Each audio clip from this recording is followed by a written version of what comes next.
একটু চলে এসেছি বন্ধুরা। বহুদিন তোমাদের কোনো গল্প শেয়ার করি না, তো আমার কাছে এরকম প্রচুর রিকোয়েস্ট আসে, বহুদিন তুমি গল্প বলো না, তো একটা গল্প বলো। তো ভাবলাম আজকে একটুখানি ফ্রি আছি, তো ভাবলাম একটা তোমাদের সঙ্গে একটা একেবারে ট্রু স্টোরি শেয়ার করি। যে স্টোরিটা আমি এখন শেয়ার করব, ক্যারেক্টার্সগুলো মানে যে তিনজনের কথা বলবো তারা কিন্তু এখনও আছে, মানে কোথায় আছে, কি ব্যাপার, তাদের কি নাম, যেহেতু এখনও পানিশমেন্ট বা যেহেতু ভার্ডিক্ট বেরিয়ে গেছে বা কিন্তু তাদের শাস্তি এখনও হয়নি। আমাদের ভারতবর্ষের আইনি ব্যবস্থা আমরা সকলেই জানি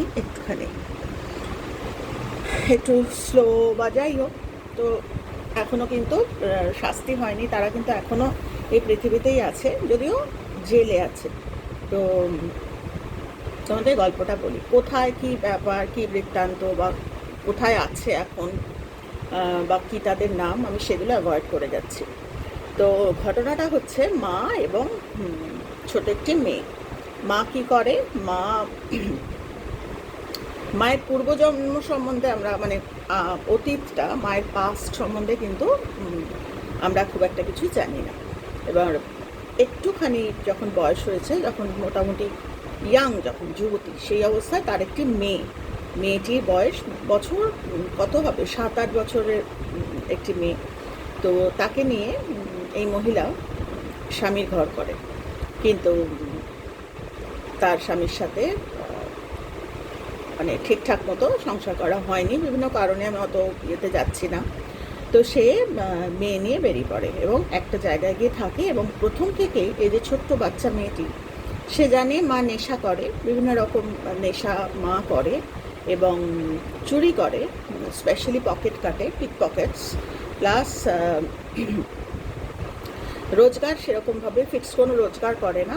কী করে, লোকের পকেট কাটে এবং বিভিন্ন রকম সম্বন্ধ বানায় বিভিন্ন পুরুষ মানুষের সাথে, এবং বেশিরভাগ ক্ষেত্রে তাদেরকে মেরে ফেলে, এবং তাদের শরীরে যা যা কিছু আছে, মানে আংটি, মানি ব্যাগ, তারা যদি বাধা না দেয়, সেক্ষেত্রে হয়তো দু একজন আমার চোখের মধ্যে না, লেন্সটার মধ্যে ওই চুলগুলো পড়ছে বলে চোখটা পিটপিট করছি। তো নেশার বস্তু খাওয়ার সমেত মানে সত্ত্বেও তারা যদি বাধা সৃষ্টি না করে এর চুরির ব্যাপারে, তাহলে কিছু বলবে না, কিন্তু যদি আটকায় তাহলে কিন্তু সেক্ষেত্রে নির্ধারিত মানে একেবারে অবধারিত মৃত্যু, এবং পকেট থেকে যা যা কিছু পায়, হাতে আংটি টাংটি থাকলে বা যেরকম অবস্থা, সেগুলো নিয়ে নেয়। এবং সন্ধ্যের সময় একটা স্পেসিফিক জায়গায় সে যায়, এবং সেখান থেকে সে বিভিন্ন রকম সঙ্গী জোগাড় করে এবং বাড়িতে নিয়ে আসে। তো এই হচ্ছে তার জীবন, এবং মেয়েটা কিন্তু বড় হয়ে যাচ্ছে এইসব দেখতে দেখতে। তো মেয়েটার খিদে পায়, চায়। তো যেদিন ভালো মুড থাকে, মায়ের রোজগার টোজগার ভালো হয়েছে, সেদিন হয়তো এটা ওটা খেতে দেয়, বেশিরভাগ দিনই কিন্তু বাচ্চাটা খেতেও পায় না। তো এই দেখতে দেখতে কিন্তু বাচ্চাটা বড় হচ্ছে। ইন দ্য মিন টাইম, যখন এই পকেট কাটতে কাটতে এবং বিভিন্ন রকম অন্যায় করতে করতে যা হয়, একটা কিন্তু মোটামুটি একটা স্যাচুরেশন পয়েন্ট আসলো, এবং সেই জায়গাটা ছেড়ে দিল সে। তো অন্য জায়গায় সে একটা কাজ নিল একজনের বাড়িতে। সেই আমি নাম টামগুলো কিছু বলতে চাইছি না। যেখানে কাজ নিল, সেই ভদ্রলোক মিলিটারিতে কাজ করতেন, মানে ডিফেন্সে। তো তার বাড়িতে ঝাড়ুপাট্টা করে, মানে ঝাড়ু পোছা করে, বিভিন্ন রকম কাজ টাজ করে। তো ভদ্রলোক বেশ কিছুদিন ধরে একে ফলো করছে, দেখছে। তো একে অফার দেয় যে তুমি কি এখানে থাকবে, বা বিয়ে করার অফার দেয়। খুব সুন্দর, মানে পবিত্র একটা সম্পর্ক, বিয়ের মতো পবিত্র তো কিছু হয় না, সত্যি কথা। তো ইয়ে দেয়, এবং ও মেয়ে আছে জানে, মেয়েকে নিয়ে এই মহিলা চলে আসে, বিয়ে করে, একটা সন্তান হয়, আবার মেয়েই হয়। তো কিন্তু মানুষ স্বভাব কিন্তু চট করে ছাড়তে পারে না, এটা কিন্তু মারাত্মক। যে মিথ্যা কথা বলে, তার মিথ্যা কথা বলার জন্য মুখ নিষ্পিস করবে। যে খারাপ নিন্দা পরচর্চা করে, তার নিন্দা পরচর্চা করার জন্য মুখ নিষ্পিস করবে। তো এগুলো ল অফ লাইফ। নিজে যদি আমি না চেক করি মানুষের ভুল দেখা বা এগুলো, তাহলে কিন্তু কেউ আমার হয়ে করে দেবে না। তো এই মহিলাকে দেখে না আমি সেটাই ভাবছিলাম, যখন এর জীবনটা আমি দেখছিলাম উল্টে পাল্টে, তখন দেখছিলাম যে এত সুন্দর ভগবান একটা সুযোগ দিয়েছিল। ও কিন্তু চেষ্টা করলেই পারতো লাইফটাকে ট্রান্সফর্ম করতে, এত বড় সুযোগ সবাই পায় না। কিন্তু তথাপি ও যদিও ভদ্রলোকের সাথে সুন্দর সংসার করতো, একদিনের কথা, ও ভিতরে ভিতরে কিন্তু ভদ্রলোক বেরিয়ে টেরিয়ে যখন যেত তখন কিন্তু ওই সেই নেশা করতো এবং পকেট মার মানে পকেট কাটতো। কিন্তু কোনো অভাব ছিল না, এটা স্বভাব। তো একদিনের কথা, এরকম ঘরোয়া একটা গেট টুগেদারে ওরা গেছে এবং সেখানে চুরি করতে কেউ একজন দেখে ফেলেছে। দেখে ফেলাতে ভদ্রলোককে গিয়ে জানিয়েছে এবং ভদ্রলোক কিন্তু বিশ্বাস করতে চাননি। কিন্তু যখন দু একজন বলেছেন যে না সত্যি কথা, তখন উনি ভদ্রলোককে ডাইরেক্ট সবার সামনে চার্জ করেছে এবং ব্যাগ দেখতে চেয়েছে। তো ব্যাগের মধ্যে কিন্তু বেশ অনেক কিছু পকেট কেটে, কারুর মানি ব্যাগ, কারুর ঘড়ি, কারুর টাকা, এই সমস্ত পেয়েছে এবং ভদ্রলোক কিন্তু এদের আর রাখতে চায়নি। ইভেন যে সন্তান জন্ম নিয়েছিল এবং খুব আদর করে, ইভেন আগের পক্ষের যে মেয়েটি, তাকেও ভদ্রলোক কিন্তু খুব আদরেই রাখতেন এবং নিজের মেয়ে, নিজের রক্তে, নিজের সন্তান খুব যত্ন করেই কিন্তু বড় করছিল। কিন্তু এই জিনিসটা সে মেনে নিতে পারেনি, বের করে দেয়। বাচ্চার সমেত, দুটো মেয়ের সমেত ভদ্রমহিলাকে বের করে দেয়। তো আবার সে একেবারে সেই বাধাহীন অবস্থায়, মানে এখন আর কোনো শৃঙ্খলা রইল না, বের করে দেয়। আবার সে উন্মত্ত, তার যে ভিতরকার যে মানে কি বলবো ইনস্টিংক্টসগুলো, সেগুলো কিন্তু বেরিয়ে আসে এবং একেবারে এখন তো উদ্ভ্রান্তের মতো, মানে এখন তো দুটো মেয়ে, নিজের পেট চালাবে কি করে, একটা বাড়িতে ওঠে গিয়ে, কিন্তু সংসার খরচ কি করে চালাবে, খাবে কি, দুটো বাচ্চাকে রোজ রোজ খেতেও দিতে পারে না। মানে বাচ্চাগুলোর এমন অবস্থা, ছোটোবেলা থেকে ভিক্ষা করা, মানে লোকের কাছ থেকে চেয়ে চিনতে, এবং মা স্পষ্টভাবে শিখিয়েছে ছোটো থেকে, যদি না দেয় ছিনিয়ে নিবি, যেটা যেটা তোদের ভালো লাগবে ছিনিয়ে নিবি বলে নিজে দেখাতো। দোকানে গেলে এইটা ফুটো করে ওখান থেকে এটা নিয়ে নিচ্ছে, মানে কোনো বস্তা থাকলে সেটা ফুটো করে সেখান থেকে চাল গম যা পেতো বের করে নিচ্ছে, সবজি আলার থেকে সবজি নিয়ে নিচ্ছে। এইসব বাচ্চাগুলো দেখতো, মার কাছ থেকে যা দেখে শিখেছে, ওরাও ধীরে ধীরে সেগুলো কিন্তু করায়ত্ত করছিল। মা ভালো রকমভাবে নেশাও করে ইদানিং এবং ওই মানি ব্যাগ ইয়েও কাটে, সবই। ইন দি মেন টাইম এদের আবার কানে খবর এসছে, ততদিনে এরা বেশ পাকাপোক্ত চোর বাচ্চাগুলোও হয়ে গেছে, কেননা মা ওদের শিখিয়েছে যে বাঁচতে গেলে, পেট চালাতে গেলে ছিনিয়ে নিতে হবে। তো এর মধ্যে ওদের কাছে খবর এসছে যে ভদ্রলোক আবার বিয়ে করেছেন এবং এই পক্ষে একটি ছেলে হয়েছে। এদের যেরকম একটি মেয়ে, মানে দুটো মেয়ে, আগের পক্ষের আর এই পক্ষের, এই ভদ্রলোকের আবার যাকে বিয়ে করেছে তার মেয়ে হয়েছে এবং ছেলে হয়েছে, এবং ছেলেটি একটু স্পেশাল চাইল্ড মতো। তো যেন তেন প্রকারেণ ভিতরে যত রাজ্যের মানে কি বলে লো স্টেট অফ লাইফ, হিংসে থেকে নিয়ে শুরু করে সমস্ত কিছু রকম তার আছে। তো একদিন ক্ষমা চাওয়ার নাম করে, সরি বলার নাম করে ভদ্রলোকের বাড়িতে গিয়ে উপস্থিত হয়েছে এবং ভদ্রলোক তো এদের দেখে একেবারে হতভম্ব।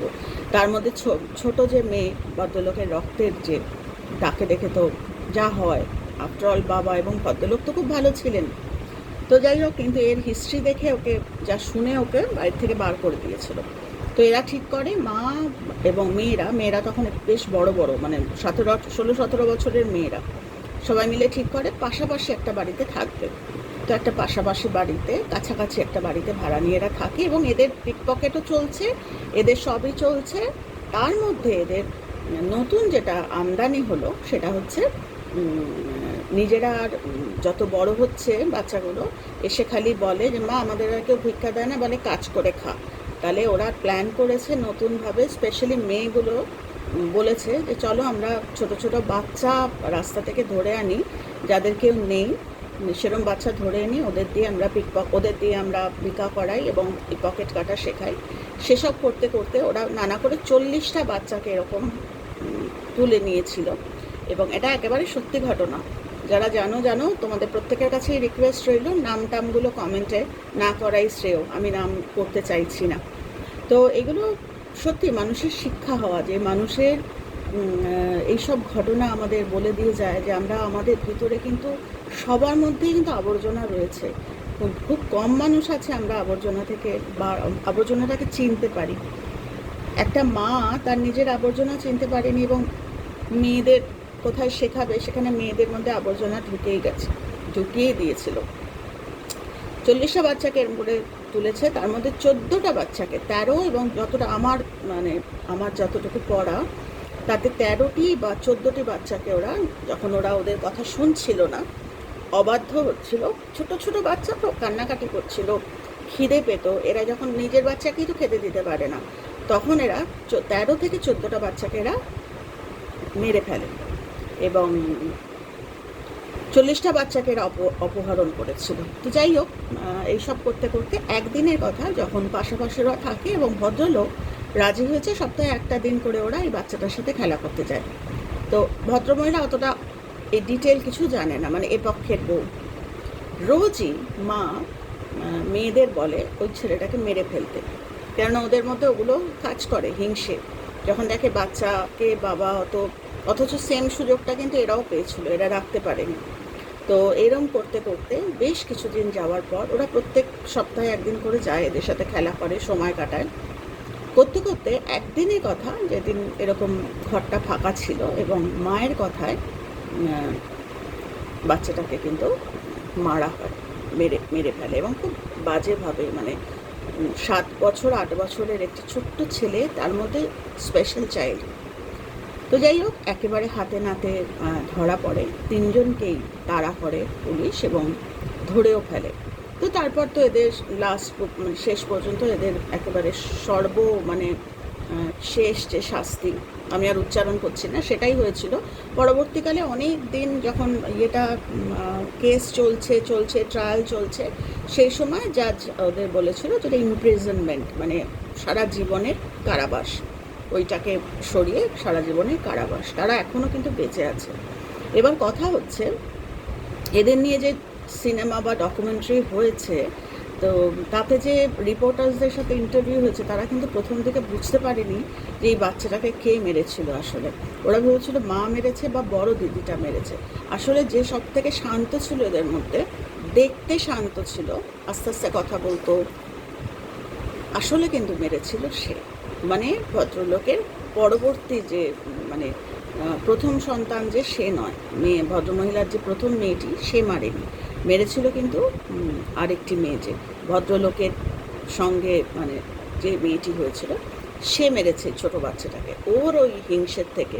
কেননা ততদিনে মায়ের সমস্তটুকু জিনিস কিন্তু এদের মধ্যে চলে এসেছিল। তো একটি মা এবং তার 2টি সন্তান, 2টি মেয়ে, তারা কিন্তু মানুষ থেকে, আমরা সবসময় বলতে থাকি যে মানুষ থেকে আমরা উপরের দিকে উঠতে পারি, মানে মানুষের মধ্যে অমরত্ব, ঐশ্বরিক যে পাওয়ার, কিন্তু আবার সেই মানুষের মধ্যে কিন্তু ডেভিলের পাওয়ার আসে। কখন? যখন আমরা আমাদের নিজেদের ছোট ছোট ভুলগুলোকে, একদিনে তো হয় না, কেউ একদিনে হয় না, এরাও একদিনে হয়নি।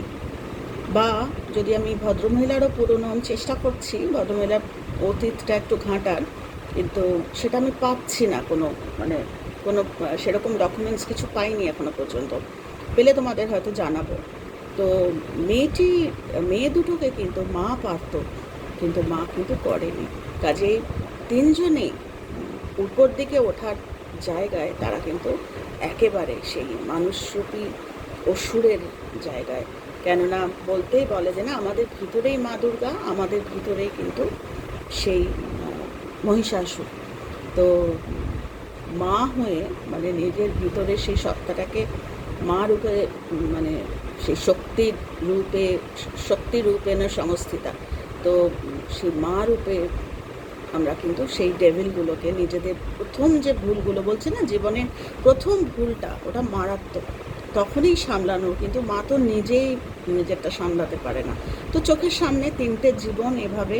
তো আমি ভাবছিলাম যে শুধু এই জীবনে হয়েছে তা না, ইট উইল কন্টিনিউ, এই জিনিসটা এত সহজে তো ছাড়া পাবে না।